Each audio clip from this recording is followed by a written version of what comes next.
વિસાવદર પેટા ચૂંટણીમાં આમ આદમી પાર્ટીનો વિજય થતા ગઢડાના કાર્યકરોમાં આનંદ।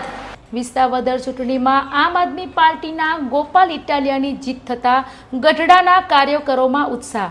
ગઢડા શહેરના હાઈસ્કૂલ 4 રસ્તા અને માણેક ચોક વિસ્તારમાં કાર્યકર્તાઓએ આતશબાજી યોજી। ગઢડાના આમ આદમી પાર્ટીના કાર્યકરોએ ઢોલ નગારા સાથે મીઠાઈ વહેંચી જીતની ખુશીની કરી ઉજવણી।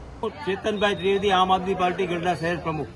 આજે વિસાવદરના એક ઐતિહાસિક પેટા ચૂંટણીનું રિઝલ્ટ આવેલ છે અને તેમાં વિસાવદરની જનતાએ આમ આદમી પાર્ટીના ઈમાનદાર અને સત્યનિષ્ઠાપૂર્વકના ભણેલા ગણેલા ઉમેદવારને વિજયી બનાવેલ છે અને વિસાવદરની જનતાએ ગુજરાતમાં એક ઐતિહાસિક મતો આપીને એક ચુકાદો આપેલ છે અને એક ઐતિહાસિક ગુજરાતમાં પરિવર્તન આવશે। વિધાનસભાની અંદર જે સત્યનિષ્ઠાપૂર્વક લોકોનો અવાજ બનીને બેસશે તેવા ઉમેદવારને વિજય બનાવ્યા છે, તેની ખુશીમાં આમ આદમી પાર્ટી ગઢડા અને તાલુકાના કાર્યકરોએ આજે ખુશી વ્યક્ત કરીને ફટાકડાઓ અને આતશબાજી કરીને ઉત્સવ જેવો માહોલ બનાવ્યો।